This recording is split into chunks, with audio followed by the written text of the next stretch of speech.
Good morning, everyone. Sanbonani, as I would say. I've been struggling the whole service. But I'm so happy to be here. I'm so happy for the invite. Thank you so much, Prof, for giving me the opportunity, the platform to share my story again. When me and Prof first met for the first time, it was actually the first time I shared that story. And the response was so incredible that when he told me this story needs to be shared more, I believed it.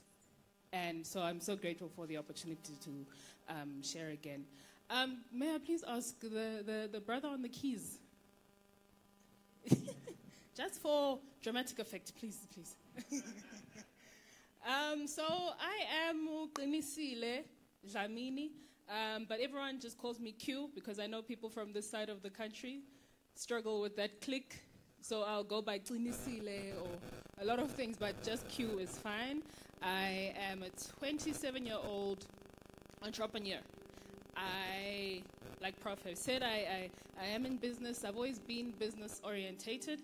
So from an early age, I started in different streams of business. I was in fashion at some point. I had a small factory where we would manufacture. Let's say, for example, you want a brand that makes this dress, so we would manufacture that dress for you and put your label on it, and then you can sell it to your customers. So that went really well until it didn't. And now I am in more the hospitality side, and I am a qualified interior designer. I run my interior design business. That's also going really well so far. I was in the Airbnb space as well, teaching people how to do Airbnb without owning any property, which was my claim to success. With that business, I was able to generate my first million at the age of 25, and a couple million after that. Right now, I'm 27. I've traveled to many parts of the world teaching people how to do Airbnb and all things about property. So life has been, I'd say, pretty good. But it didn't start that way, which is where the basis of my story begins. I actually lost both my parents when I was newborn. And I grew up in an orphanage.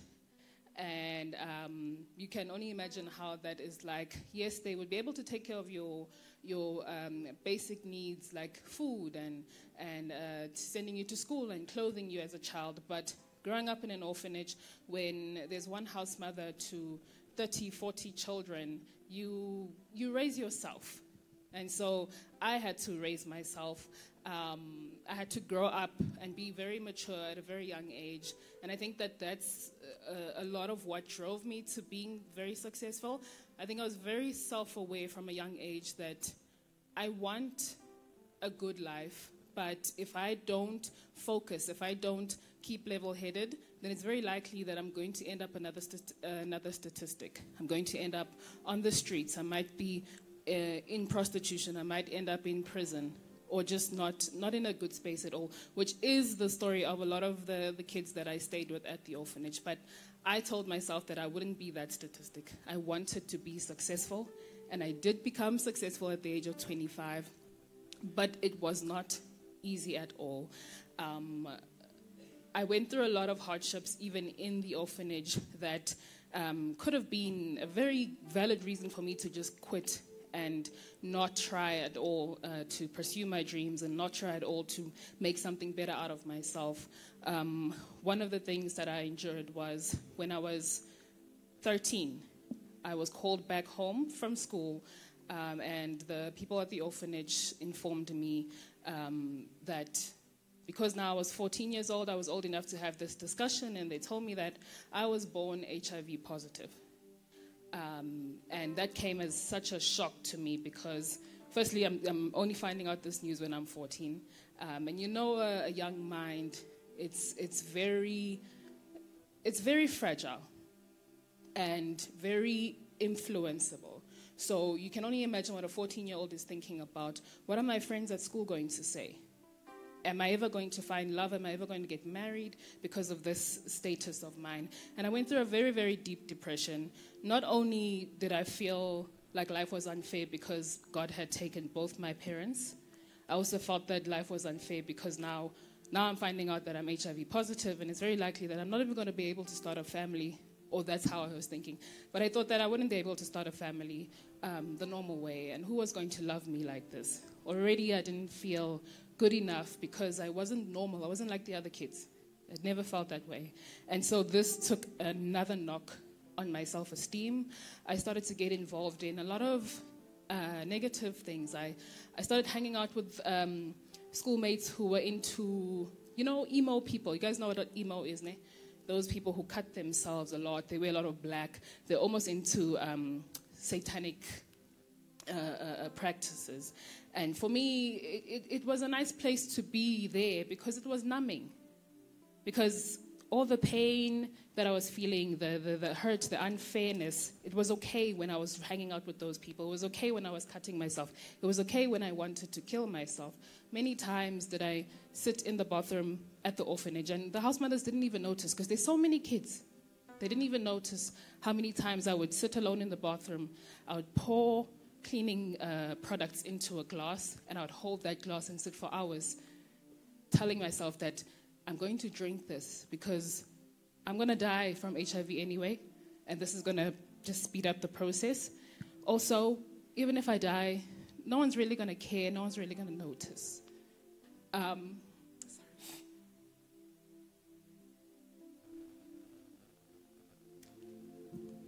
And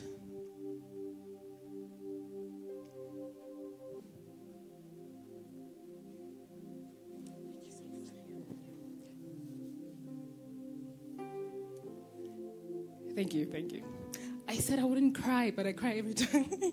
And they didn't notice that part hurt as well. They didn't notice how they had just told me this news about my HIV status and kind of left me to fend for myself, and I did. But I wasn't doing it in the best way, and I think that's when God came and said, or he came and showed himself to me. And that's when things changed, because one day I was at school, and yes, we had grown up Christian. It was a Christian orphanage. We had grown up Christian. However, it was, one of those things where you just go to church. You don't really have a relationship with Christ. You've never experienced Christ for yourself. And this one day I was at school, and I ended up in one of the Christian society's meetings just by random chance. And on that day, they sang, "It is well with my soul." And I sang along, but it was so painful because I was singing these words, "It is well," but it really wasn't. And for the first time, I felt Christ show himself to me because my eyes were closed, and I felt someone hug me, and I opened my eyes, and there was no one there. And I knew it was Christ telling me that it is okay, I am here. And on that day, I gave my life to Christ, and everything changed because, yes, I was still an orphan. I didn't have parents. I was still HIV positive, but I wasn't going through this alone anymore. And that made such a world of difference, because that's when I think Qinisile came out, when Qinisile was born, because then I started to focus in school, and I started to look forward to life. And I stayed away from those friends. I stopped cutting myself. I made better friends who were better influenced. I got really good marks in school, and then I started, I got a scholarship to go study in Cape Town. I studied interior design, and, life was exciting again. I was no longer in that depressive state where I didn't want to live, or it felt like there was nothing to live for. Life had changed because of the fact that Christ said he was there. And I didn't know how long I would have to live, but I knew that in the time that I had left, I was going to make the most out of it and do whatever works that it is that God had planned for me to do. And so I went on to Cape Town to study interior design, and one thing that I had to do in the orphanage before I left was, yes, I was HIV positive, but I did not have to take medication yet because my CD4 count was still high. But what I had to do every 6 months is go to the hospital and check my CD4. And they would tell me if I had to start on ARVs yet or not. And I did that every 6 months from the time that I found out. until I left the orphanage. So when I left and I went to study in Cape Town, that was the first time that I went to the hospital on my own. And I went, I did my test, and the result came back negative.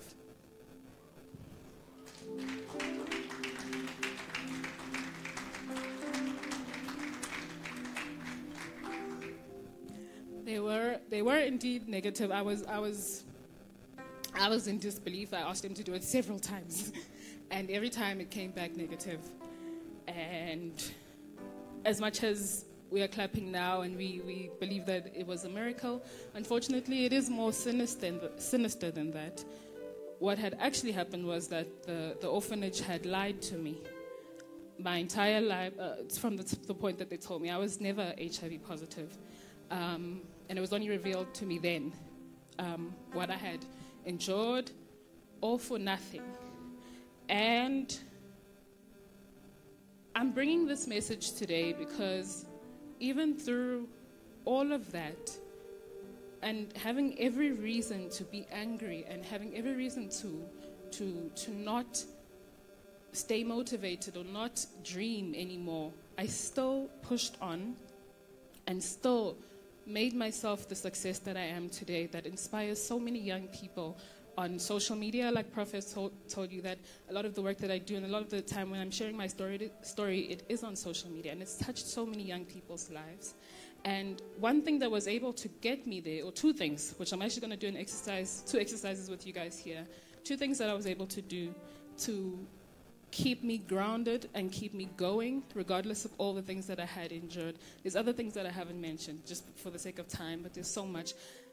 The first thing that got me through it all was therapy. I think when I reached my first level of success, the first thing that I wanted to do was go for therapy. Because, guys, you cannot show up as your best if mentally you are not at your best. You can't show up at work at your best. You can't show up for your friends and family at your best. You can't show up for your spouse at your best if you're not mentally at your best. And I wasn't. I had buried a lot of these things. Even this story that I just shared with you, now I hadn't spoken about it since I found out. And it's been 8 years for me to speak about it only now because of therapy. And there was one exercise that my therapist did with me that really helped me to heal and to be able to show up better and not have those random responses that come from things that happened in my childhood. And I'm going to share the exercise with you guys now, and I want you guys to do it with me, because I know that a lot of us bottle things up that have happened to us, and they affect us today. They affect us at work. They affect us in your relationships. You suddenly find yourself responding or reacting in a way that is not natural to you. Or you question later on when you're in a better state of mind, you question, Kanti, who was that? That was the younger you responding. And so I want to do this exercise to kind of heal or give some attention to your younger self. Okay, so I personally have a abandonment wound, which is natural to most orphans. They'll have abandonment issues. Anyone else here with some abandonment issues? Guys, I'm not the only one, don't lie.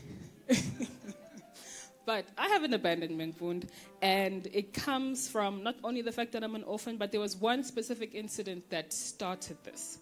It was the day when, at the orphanage, if you wanted to do sports after school, you would have to tell the house mother, and the house mother will write it down in a book that was for the drivers. And the drivers would know, okay, don't fetch Qinisile at the normal time because she's maybe swimming. Can black people swim? Can you guys swim? Yes. So I was swimming. I loved swimming when I was younger. And they had written, or I had told the house mother to write in the book that I'll be swimming that day and that the driver should fetch me later on. And so after swimming, I waited at the school gate, and no one came. And I waited and waited and waited. I played with my friends, to distract me, but no one came. And over time, my friends' parents are now picking them up, and I'm starting to get that feeling. That feeling in your stomach when And I'm trying to just play it off. But now it's getting dark. The street lights are being turned on. Now the school security is even coming and saying, I'm sorry, but I need to lock up the school gate, so I need you to wait on the outside. I am maybe 8 years old at this stage. And, 8-year-old, the whole stranger danger thing, I'm scared. I'm standing outside the school gates. It is dark. No one is coming. I don't have a phone to call anyone to say, to remind them that they haven't picked me up. And it took, I think they fetched me only around 8 or 9. That's when they realized that I wasn't there. They probably realized when they were tucking in the other kids into bed and this bed is empty, and they realized that, no, Q is not home. And while I was standing there, I felt so much anger anger towards God, because I knew that God, my friend's mom wouldn't forget her. My classmate's mom wouldn't forget her. So how is it that this is my life? I'm an 8-year-old, and the other kids are at home. They've had dinner, they've bathed, they've gone to bed, and only later on do they realize that I'm not there. And I felt very unimportant. I felt very insignificant. And from then, my abandonment wound formed. And so that now shows up in my adult life. And I might go into relationships and be very, very clingy. Or I might overreact to someone rejecting me. And I might do harmful things because of that abandonment wound. And so my therapist took me through this exercise to heal that. All right, so I'm going to do it with you guys now. I want you to first identify what is your wound. Mine is abandonment. Yours might be something else. Just take a moment to think, what is it that I struggle with, that I've always struggled with, and that I want to correct? And then just nod your head once you've identified it.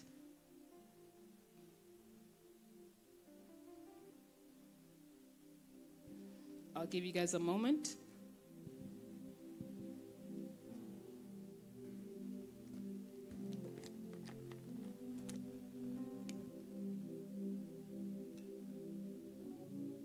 Okay, has everyone identified their wound?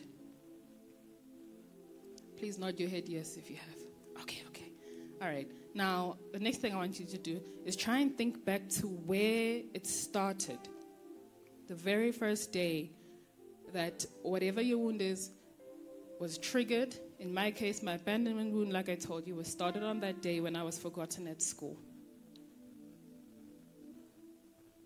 Okay. All right, now, I need you to close your eyes and really think back to that day and think about all of the details, as much detail as possible. Let's start from the beginning. What type of day was it? In my case, it was a sunny day. It was a school day, and I had been swimming. Try and remember as many details as possible, even if you can remember what were you wearing on that day.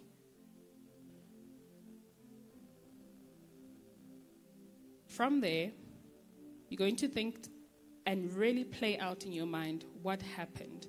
So in my case, I'm picturing myself standing, my 8-year-old self standing outside the school gate, and no one is coming, and it's starting to get dark. How did it make you feel? In my case, I was scared. I was angry.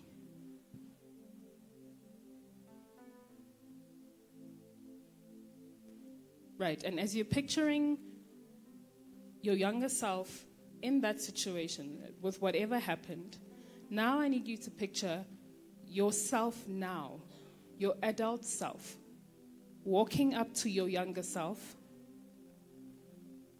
tapping them on the shoulder and asking, what is wrong? Why are you crying? And your younger self tells your older self what happened. So big Q walks up to small Q and asks her, why are you crying? And small Q tells big Q, they forgot me. And how does it make you feel? It makes me feel unworthy. It makes me feel unimportant. It makes me feel like I don't matter. And when your younger self has told your older self what it is that is hurting them, why they're crying, I need your older self to tell your younger self whatever it is that your younger self needed to hear in that moment.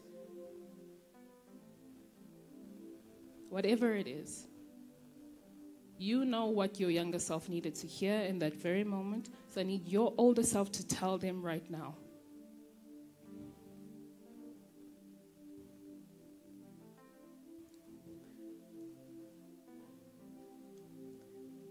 when you're done telling your younger self everything that they needed in that time, I need your older self to then take your younger self and walk off into the sunset and live whatever life it is that you wanted for your younger self.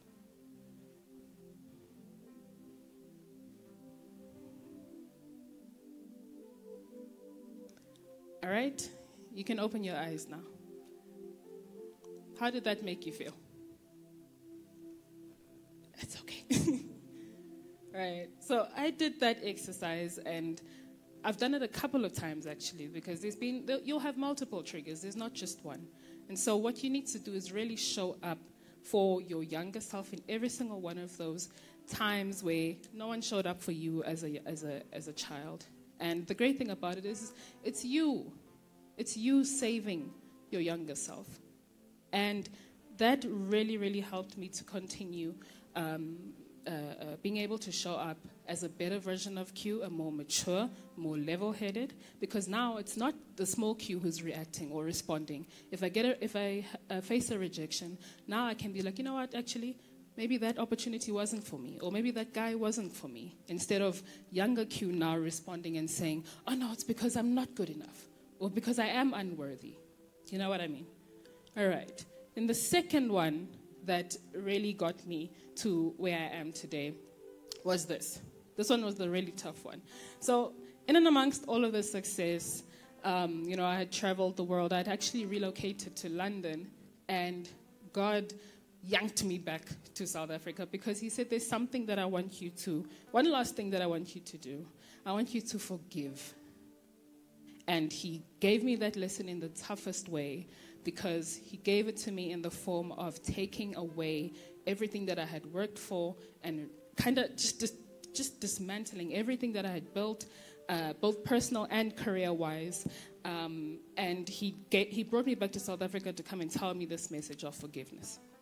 So I want to ask you guys a question. Do any of you here feel that sometimes you work your best towards building something for yourself, and no matter how much you try, no matter how much effort you put in, or no matter how much you do right, there's just always something that will go wrong? Yes? Anyone? Or you find that even in relationships, there's just always a problem. Or with your health, there's always something going wrong in you, and it's unexplained. Yes? Let me tell you why this happens, or rather why God told me this happens to me. It's about forgiveness. In Matthew 18, I'm going to read Matthew 18 to you now, and then I'm going to give you context as to why this is important. So it speaks about the parable of the unforgiving debtor. And let me just paraphrase it for the sake of time. It's basically, there's a king, and the king has a servant. And that servant owes the king thousands of dollars. And the king calls that servant and asks him, when are you paying back my money? It is due time now, and you don't have the money. So he ordered the servant's wife and kids to be thrown into prison along with that servant. And the servant fell on his knees and begged his master for more time. He said, I just need a bit of time. I promise you I will pay it back. Please just be patient with me. And the master took pity on the servant, and he was patient with him. And he said, you know what? Not only am I going to give you more time, but I'm going to cancel your debt. And the servant was so grateful, and he thanked the master, and he went off on his way. Now that servant, he had a servant himself who owed him, let's say, half of what he owed that master. And so he goes to his own servant. He asks him, where's my money? The servant tells him that he doesn't have it. He still needs a bit of time. Can he please be patient? And you would think that this guy, this servant now would forgive his servant because he's been forgiven, and yet he doesn't. In fact, he tortures, he beats that servant, demanding his money. And while that's happening, there were some people who were around, saw this happening, and went to tell the master that the guy that you had forgiven actually beat up someone who was owing him. And so the master called that servant in and asked him, why did you not forgive your own debtor when I had forgiven you? And he says, you wicked person, and he sends him off to be tortured. And the last verse of Matthew 18 says, "That's what the Heavenly Father will do to you if you refuse to forgive the brothers and sisters, your brothers and sisters, from your heart." I don't think that most people are aware of this and aware of the fact that the reason why you're experiencing so much torment in your life, where everything that you try just doesn't work out, is because you have unforgiveness in your heart. And every day you pray the Our Father, and you end it off with, "Forgive us our trespasses as we forgive those who trespass against us." As we forgive those who trespass against us, you're saying to God, "Forgive me. Only if I forgive those people who what am I saying? Only if I forgive my trespasses." And so if you don't forgive your trespasses, then God can't possibly forgive you. And what does he say? He sends you off to be tormented. And so I was going through a lot of torment. My business failed. I lost my home. I lost my millions. I lost my staff. They were not happy with me. I had to go to court. Everything was just going terribly. And it was because I had not forgiven. And so God was allowing torment in my life until the point I forgive. And so I had to sit back and write down a list of all the people that had wronged me somehow, that I was holding in my heart's prison, and I had to release them. Until then, did the torment stop. And so now I'm rebuilding my business from the ground up. It's going pretty well, so we're almost there. We're not at the millions yet, but we're getting there. And I know for a fact it's because there's no one in my heart's prison anymore. And now God can really show himself and really bless me in a way that's going to be, it's going to last, because I don't have people that I'm holding hostage in my heart's prison. And so I want to ask you today, do you have someone or people who are in your heart's prison? Can you raise your hand if you do have someone that you have not forgiven? Can you raise your hand if you have 2 people that you have not forgiven? 5 people? 10? All right, so let's quickly, if you want to, I'm not forcing anyone, but if you want to, just take the first step towards a better life that God has for you, and you know that he has it for you. It's just everything you try will not work out until this step is taken. So if you want to take the first step to better financial freedom, to better health, better relationships, it needs to start with forgiveness. And so if you want to do this exercise with me, you're very welcome to. I'm going to ask you to think of all of the people who have wronged you, no matter how small. No matter how small. Think of all of their names, and you're going to imagine a prison cell in your heart, a prison. And every single one of those people that have wronged you somehow are inside that prison. Right, now, when you can see them, I want you to picture yourself standing on the outside of the prison, and there's obviously a gate. They call it a gate, yes. And you have the key to that gate. And slowly, you're going to, one by one, let them out. And you're going to say the person's name. So let's do it with me. I'm going to forgive the people at the orphanage for misleading me and lying about my HIV status. So I say, Auntie Sbanban, and I see her standing. I forgive you for XYZ, and I let her out of my prison. And you do that for every single person who is in your prison. And really mean it. You don't have to rush it. It might take some time. There's some people who might be there for longer than others. But it's a start. So you do that exercise. You release every single person who has wronged you in some way. Then the last thing I want you to remember is this. You yourself might be in that prison as well. And that's often the hardest person to forgive because, it's much easier to forgive other people. But when it comes to us, we almost feel like we don't deserve that grace. But you do. You really do. And the same torment that God is going to allow you to go through for not forgiving others is the same that you'll go through for not forgiving yourself. So don't forget yourself in that cell. Now, my last part is that I know that some of you guys would probably have to forgive people for hurtful, painful things. And maybe you feel that, no, I don't want to forgive that person, because then it's like I'm condoning what they did, or I'm agreeing with it. Here's the best part about God, which I learned in this during the Bible study about forgiveness, is that when you forgive someone, you have two options. When you forgive, you can ask God, or rather, God says, you have an option of asking that God give that person grace and bless the person after you've forgiven them, or that God takes vengeance. Because, believe it or not, vengeance is holy. Revenge, it is holy, but it is not ours. It is God's.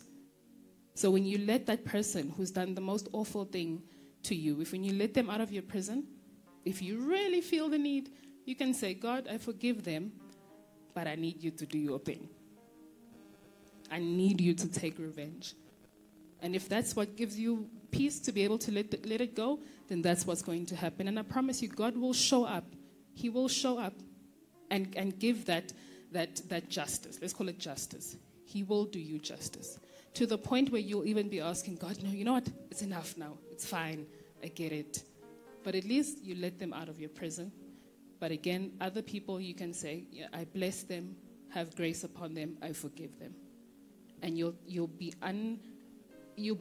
in disbelief about how your life now changes, how easy things are. The same things that you were doing before in your business, the same things you were doing before in your relationship just seem to work because you're no longer living in torment because of unforgiveness.